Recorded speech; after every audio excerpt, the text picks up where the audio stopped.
Sup, sisters? This is Rachel and Rebecca checking in. So I quit my job last week. Wait, I thought we ghosted him. I'm starving. Wait, what are you wearing? Age is just a number. No, we can do anything. What's up, guys? Welcome back to the Brutally Honest podcast. We are so excited to have you here today. Thank you for listening.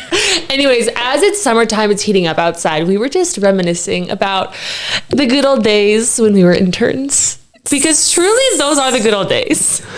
My internship summer in New York was maybe the most chaotic, also really fun summer of my life. It's so fun because nothing matters too much when you're an intern. Nothing matters enough, but you still feel important. Exactly. You're playing adult. Yeah. And so that part's really fun. So you get a taste of danger, but it's not too much. But it's not, you actually have no responsibilities. Yeah, no, really. But like you are a little bit stressed. But you do have a responsibility. Yeah, you feel like you really do. Anyways, and I was just thinking about how with internships, the advice people typically give, or when they talk about them, they're always just like, be yourself, try to learn the most you can, get some good experience.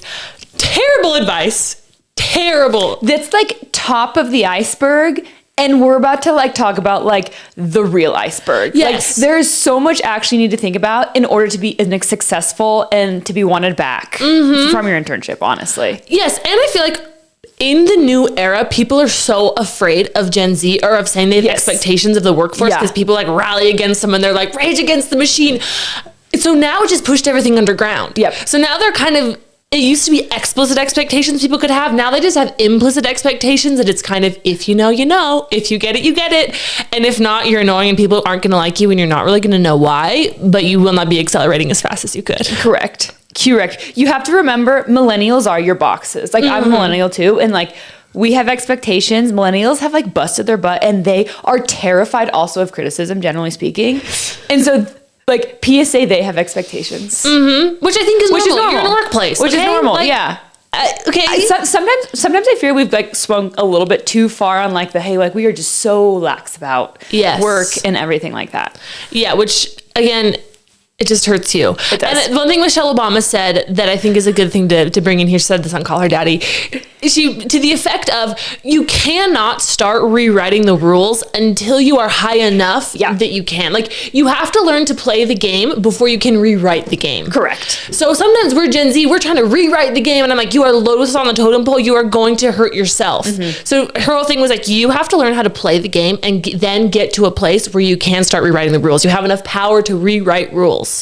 So yeah, you gotta have leverage. So that's why we're teaching you how to play the game here. Let's play the game so you can one day change it for yourself. And for those millennials out there listening to this, as a fellow millennial, we hope this helps you reminisce on your internship time and maybe perhaps take these things into the workplace as well. Totally. I think these are universal, actually concepts that will be helpful. And it's so funny because you go through these and I was giggling to myself about people that don't do this, and you've seen people not do these things. No. So stick around because honestly, you'll just get a good giggle out of it. You will. Because you know people who are like this. I think we need to start by just giving a little backstory. I know we have some listeners that know, but what was your internship like? What were you doing? Let's maybe just do a tidbit on it, because we will be sharing specific stories, and I think this backdrop will give you really good context and insight into industry that we were in. Totally. I interned at a private equity firm in Salt Lake City for a summer, and I would say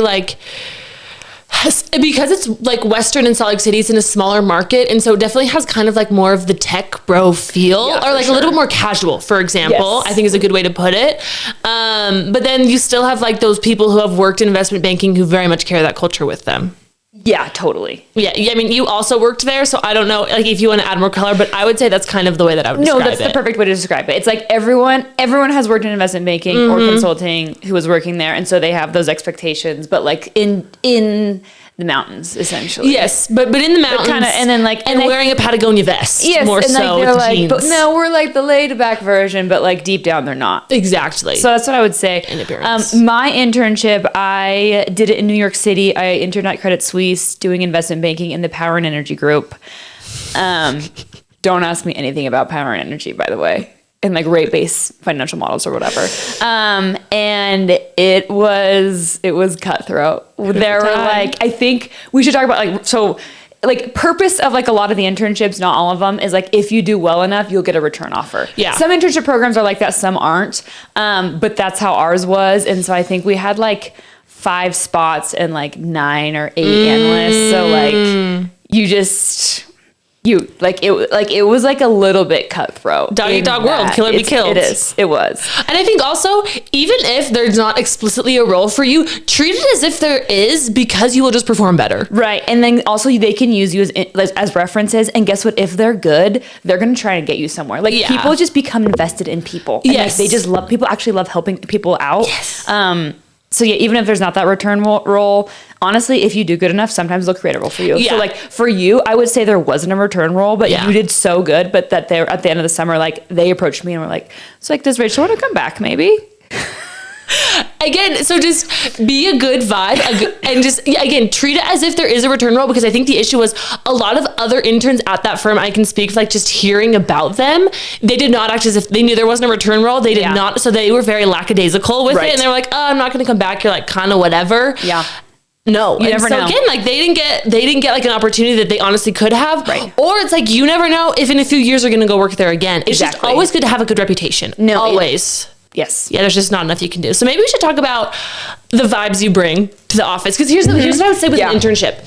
You need to understand you have no technical skills, actually. You go ahead. No, and guess what? People know that. Yes. And so people actually aren't going to give you important projects. They're not. No. Keep going. So you actually don't know anything. No, they think you're dumb. Don't come in being like, put me in the model. It's like, you are going to drown. There are always those people, those interns that come in and they're like, I'm just hungry. They have this idea of what they think they're going to be doing. And it's like, hold your horses. You have done maybe 2 to 3 years of schooling. Yeah. You have no professional work experience. You've never actually done this in a work environment. They're not giving you anything important. So again, come with the mindset not of, I know how to do everything. Come with the mindset, I'm here to learn and I'm eager to learn, and come like, know that you're competent. Say, I'm a competent human being and I really want to crush. I want to learn as much as I can and provide any value that I can. I think that's the attitude. It's kind of a nuance where it's like, no, like I am smart and I want to learn and like, I want, like, what work do you have me to do? If you can always be asking like, hey, how can I help? Like that is your attitude, not I know everything. And so let me correct all of the mistakes that you make. Like if you find, like you might find a mistake, but like you don't know. Like this is not your place to like flaunt your flowers right now. Absolutely. And if you find a mistake, you are going to go to the person who made that mistake and ask them a question and give them the opportunity to correct it. You are not going to say, hey, I think you made a mistake. You're going to say, hey, I'm kind of confused about this. Exactly. Give them an opportunity to look at it, because you want to be that kind of team member. Then all of a sudden the analysts are going to say good things about you. Yes. Yeah, you're not backstabbing. Okay, so there was an intern in my class who didn't end up getting a return offer, did not. And one of his biggest things was that he would fight with analysts like on stuff. So like they would have these like debates on like, like what percentage to use for like Excel or whatever. And like to the point where like there were like, I think like a little bit of like heated arguments and back and forth, and people just like didn't want him around. It's not that he wasn't smart. It was just like, oh my gosh, you're like terrible to work with. And like, he thought he would like knew more than the analyst. Yeah, the reality is like you're probably brilliant, but just know your place. Totally. And yet you have to earn the place to be able to say something. Exactly. You can't come in with an ego the size of Mount Rushmore. I don't care where you went to school. You don't know anything. And also let me give you like a bit of a story. So like I came in not really even understanding what investment banking was. No, literally it was like, which I think is more common than you think.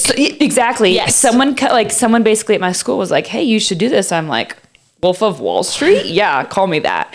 So came in, had no idea. And I remember that first Monday, they do basically an equities call. Like the equity research team, which is basically think like stocks, basically would do like an overview of like how some stocks were doing, more or less, and like big trades that were made, etc. And I remember sitting in this meeting and I am listening to this she was probably 30-year-old woman, and like so well put together, just like spouting these huge words in like the most like New York, but then also just like no nonsense, like this is like just this everyday call. And I was like, I didn't understand a word of that call. Had I'm like, had like trying to take notes. I had no idea what was going on. She's like, if it's not debits and credits, I don't get it. Yeah. I was like, I don't know where I am. No. So like, I think also like, that's normal. Also, if you so like my point is like I felt like I was like underwater a little bit, and I was like, oh my gosh, like I have so much to go. But like, don't worry about that. Like, just like also be confident in that. Like, wait, like no, I can just help. Like think like no, I can be like a help and provide value that way.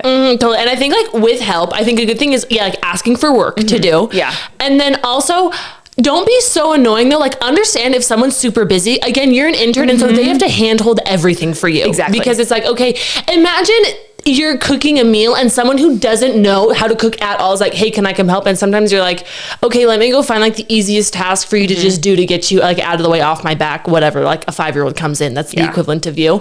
So I remember my first week, they just like gave me a model and were like, just go see what you can glean from this. And it was like 30 pages and it was like the slow, sluggish, like I have no idea what's going on. I'm like trying to figure out like, what am I supposed to, like, I know what's going on, but I'm like, what analysis am I supposed to have? I'm like, revenue's growing. I don't really know. And again, some of it was just to get off their back. I was like, they just wanted me to have something to do for a few hours and just don't be mad about that. And like, you just got to move on. Okay. My next piece of advice is double check your work. I think we're so used to in school, just like turning in an assignment or like taking a quiz, but it's just like, no, this is like a project kind of thing.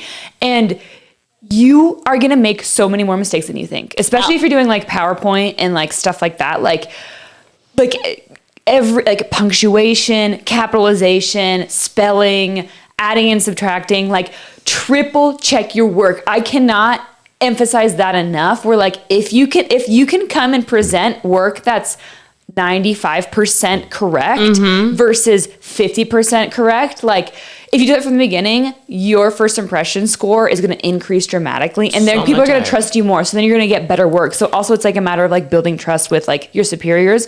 So like if you can demonstrate like, hey, like this is my like, I don't know, you just double check your work. You make way more mistakes than you think, especially when like you are doing things for the first time. So many schools, because in school you get 1 or 2 wrong, it's kind of like whatever. No. Like this, the goal is always 100%. It's 100%. Yeah. So you got to be on.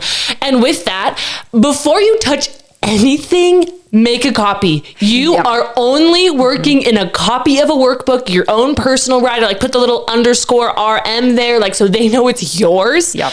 You are not working in any host files. Like, just save as. Save as. Save as is your friend. Immediately. Always. I mean, don't do anything because there will come a time where you have gone too far and you cannot get back to the original and you're going to have to do some copy paste. Just honestly, you'll save yourself so much time. That's a good one to have. Honestly, an even hour if you just can save up. So hit save as RMV1 in an hour. Save as RMV2 because guess what? That means you can go back to like historical versions. Of the file. And then all of a sudden you'll be at final V5. Yes, it just keeps going forever. And then also I think this goes along with it. We're like looking for work and kind of what you said, where it was like you will earn better work. At the beginning, I remember working with an intern who was like complaining about the quality of work they were getting. And again, they were just like, I want to be doing all of this. And I was like, well, you got to get there. You got to earn your stripes. Yeah. And if you're in, for example, if you're in a review meeting, because I think like a lot of times they'll give you touch points throughout the internship occasionally. Yeah. At the touch point, sometimes they ask like, do you have any feedback for us? Occasionally, sometimes. In that feedback, you should just say, you know, I just love helping out however I can. If I can do more XYZ, I would love to. Yeah. Make it, don't be ragging on them like, yeah, I just feel like I'm not doing anything. I feel like I'm not helping. No. Yeah, that's not. It's crazy. You need a good attitude. I'm like, you're like 5. What are we doing here? You just gotta, again, the good attitude takes you so much farther than anything else. Just act like you want to be there and you're happy to be doing the schlop that they give you. Literally. They're gonna give you schlop. They know, but someone has to do it. And so you're just gonna be, great, I'm happy to help the team. Also, like, sometimes you will get taken advantage of. Like, you know those movies where it's like, oh, pick up the Starbucks or whatever? Yeah.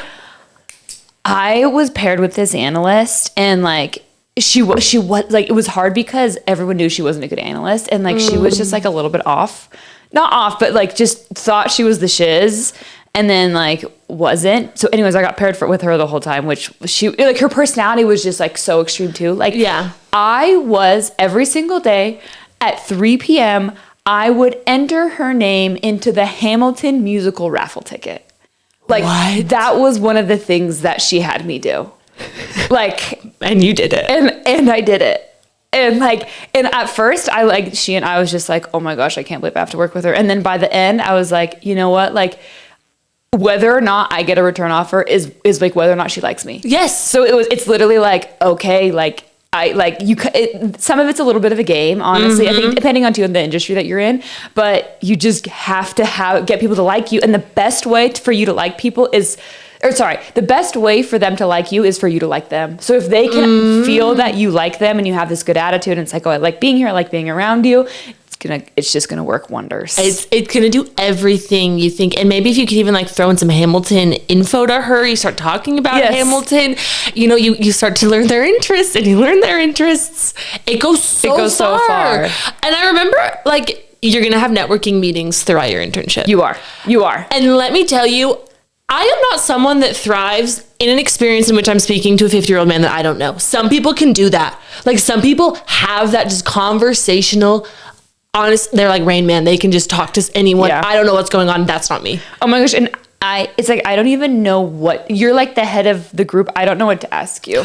Oh yeah. Like, how did you get here? Why did you decide? Like these questions, I'm just terrible. So you're going to have them. And again, because I'm not naturally like a flowy person, you're going to come with a list of 10 questions. Yep. At least 10. And try to categorize them by somewhat like more personal, get to know you, trying to like see who they are. And then you're going to have some more professional questions. And then you're going to have some more advice questions. People love to be asked advice. Yeah. So ask them for advice and you don't like figure out how to talk to them. Like one of them, for example, I remember I was talking to a partner and he had an Aura ring and I was like, oh my gosh, I have an Aura ring. Like just trying to come up with something, some an point interest, of, like, oh, like, do you like it? I've been thinking about getting one, and again, it was like a 30-second conversation, but you're human all of a sudden. Exactly. All of a sudden you're human and like, oh, you're a normal person. And you realize that like, they're just normal people too. Yeah. They're just like your dad. Literally, they're just like your dad. Yeah. Like, I hate to say it. So anyways, if you're not a talented conversationalist, know that. Just come prepared.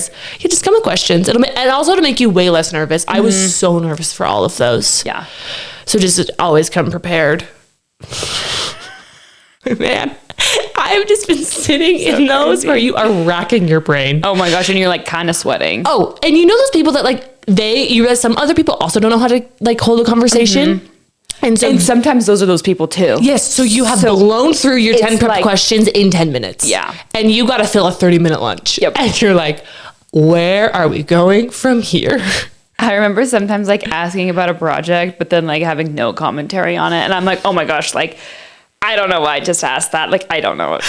No, I remember I was like at my job, I was on a networking call and she like, they'll go into like 10 minute, sometimes monologues. Yeah. About what they said. And at the end of the monologue, I was like, okay, great. And like I had zero commentary. I was like, I have no idea what you're talking about. But if you can ask a question on the commentary, great. Oh, if you can get something from that, it's good. Literally anything. It's good. It's a skill to figure out how to ask questions though, and like the right ones. Yeah. And like, honestly, if you're on a boring call, the only thing you're going to do is think about a question you're going to ask. Also, when you're on calls, just always take notes. Like always be taking notes actually. Like, for example, if your superior asks you to do something, it's like, hold on, let me get my notebook while I write down what you asked me to do. It's basically like, when you're at a restaurant and there are servers and you're like, hey, I want the chicken parm, but like, I want you to swap this cheese. And he's like, oh, he doesn't have a notebook. And he's like, okay, got it. And you're like, you're not going to remember that. Yeah, no, they don't. Like I feel like it's wrong half the time. Yeah, you're like, my salad will not come with dressing on the side. Exactly. It will be like dressed. Exactly. So and dripping. Bring a notebook, have a notebook all the time. So like when you get asked tasks, write them down, be specific. And then if you're on a call, like always just be taking notes. Yeah. And probably with Claude, you can have him like Claude take notes. I was saying, even if you have an AI note taker, that's amazing, but you need to like make sure you're engaged. Yeah, because with an AI note taker, you're just not. Yeah, you're just like, it's so easy to become disengaged. And also if somebody like talks to you about the call after the call, you need to have something to say. Yeah. And so you just need to be like mentally there. And so I think like thinking of a question you could ask is a good way to like try to stay mentally engaged. Yeah. Always act like you want to be there, man. I have been in meetings where people or interns they do not want to be there. Mm-hmm. And it is written all over them. you gotta act like you want to be there. People aren't gonna ask you back. People don't want you there. Like, what are you doing here? We had an intern at like not the place I was, like a later place. He would fall asleep during like every single Monday morning meeting, and like his excuse is like, man, I was just like out late with my girlfriend, and I just have I have school I have to do, and it's just like, listen, like that's hard. You can't fall asleep in a meeting where everyone is there and everyone can see that you're asleep. And like, I hate to say this to you, no one cares. No. Like you have school, you have right. this, it's like amazing. For that hour, you have to be alert, awake, there. Do whatever you have to do. And that's why sometimes taking handwritten notes can actually just help, because it's something for you to do, because you will find yourselves in boring places. You will be bored. And be bored and like have no idea what's going on. So like also this information doesn't mean anything. Yeah, if anything, like literally just start transcribing what people are saying. Literally. Like start transcribing, pretending, and like people are just like, oh my gosh, they're taking notes. Yes, they notice. They notice. I think that's the other point that we want to make, is just like, you're being watched. Yes. Like you don't know that you're being watched, but like you're always being watched, and people notice. No. Because you think you don't matter because you're an intern. Right. And for the most part, if you blend in, you've done a decently good job. You've done a decent, like if you're in a big meeting and you're blending in and people are like, oh, there's Billy Bob down the table. Right. You're okay.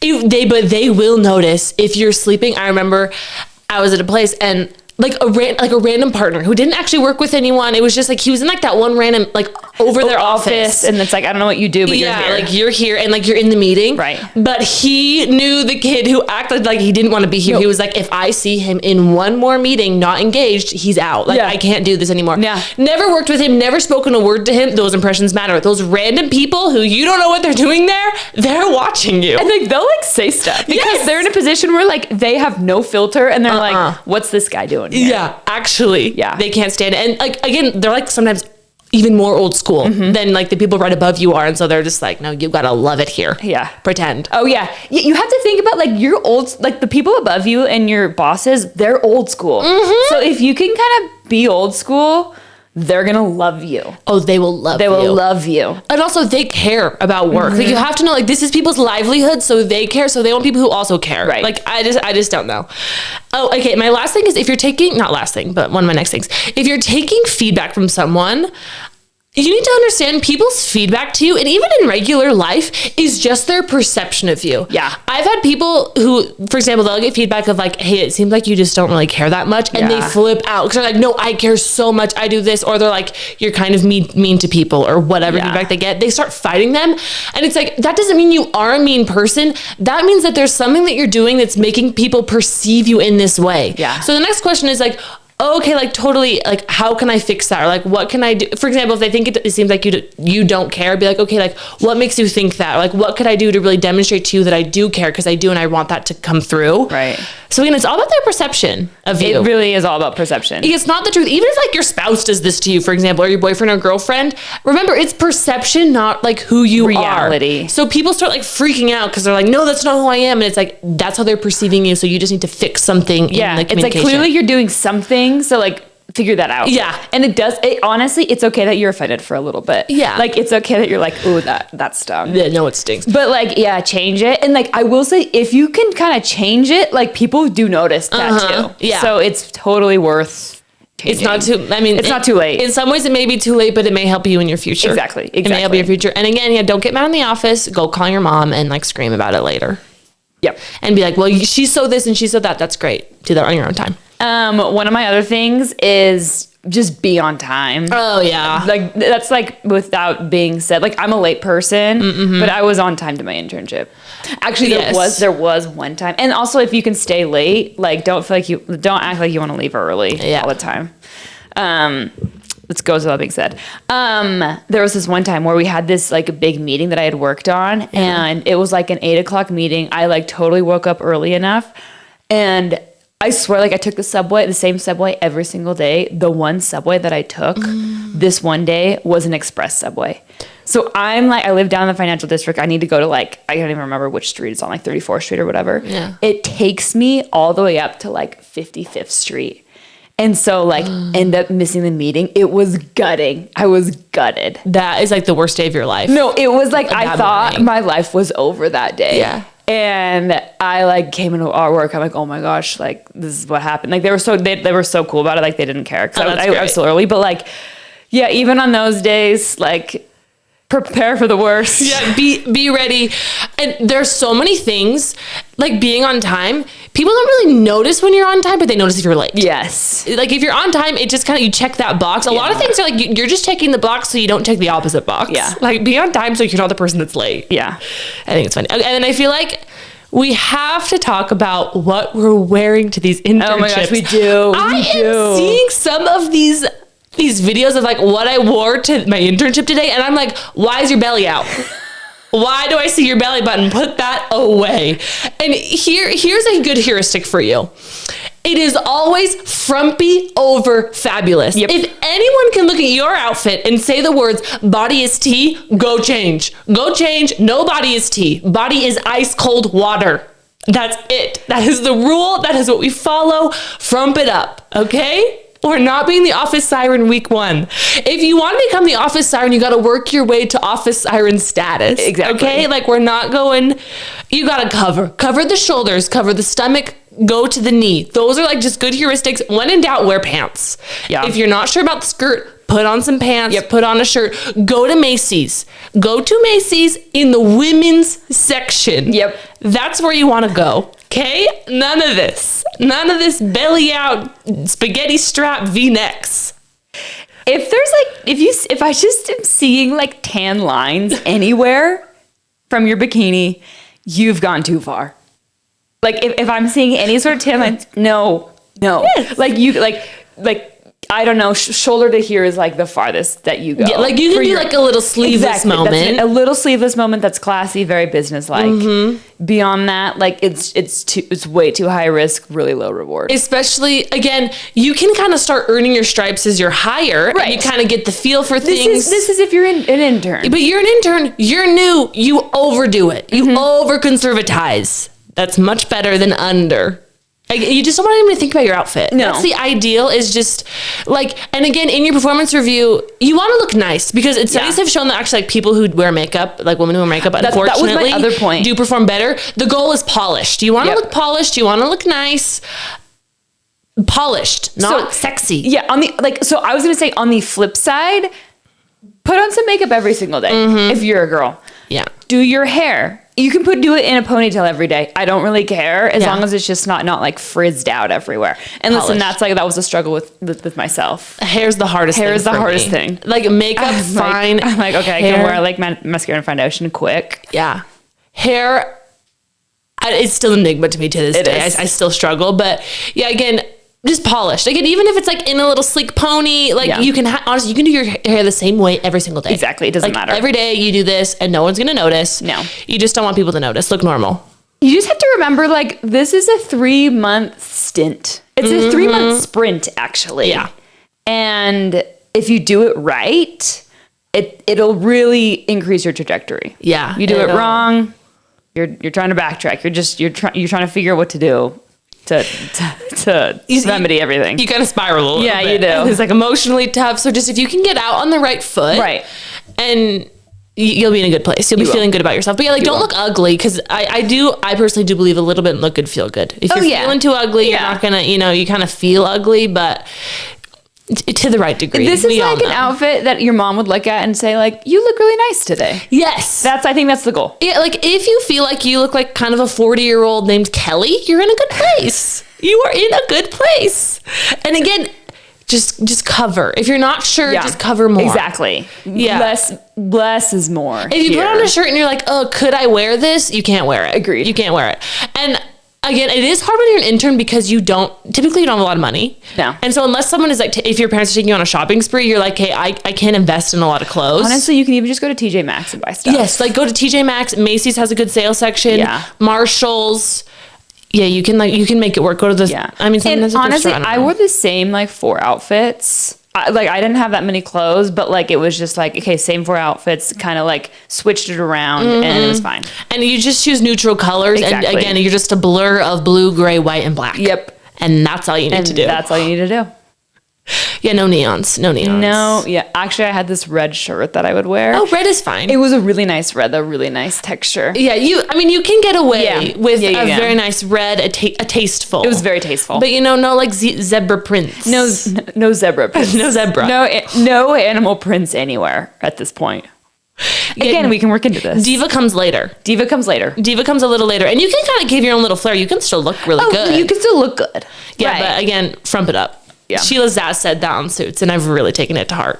She's like, she went to Rachel Zane. Yeah. And she was like, Rachel, you need to frump it up so people take you seriously. Yeah. She's like, you're too cutesy. You're a cutesy girl. They're walking all over you. She's like, you got to frump it up.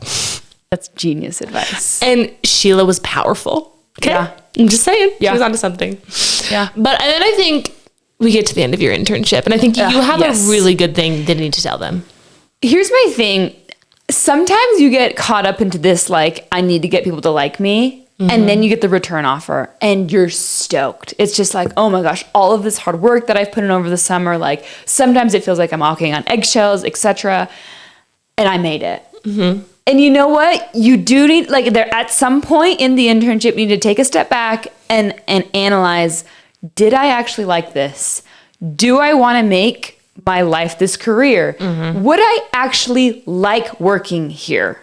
If like, take out this like game of getting a return offer or whatever, but it's just like, is this something that interests me? Yes. This is something I didn't do really well, and you just kind of get so caught up in everything. Totally. And so makes like you sense. forget that, like, oh no, the purpose of an internship also is what people tell you at the beginning, where it's just like, like, just see if you like it. Like, this is like a test for you, and this is a little trial period. And so, like, did you like this? Yeah. And do you see yourself doing this? Totally. And I think it's okay to go back, because sometimes like, oh my gosh, I'm going to go back and say I didn't take my return offer for her. You can go back and just say, oh, I realized it wasn't for me. Like, how chic is that? You were like, so oh, I knew sweet. myself. Yeah. And also, if you're scared for future interviews, all you say is, oh no, I did that. I learned a lot. I realized there were these two things I'd tweak about it that I think this role will give me. Exactly. As long as you can have a real answer about it, you're going to be fine. Totally.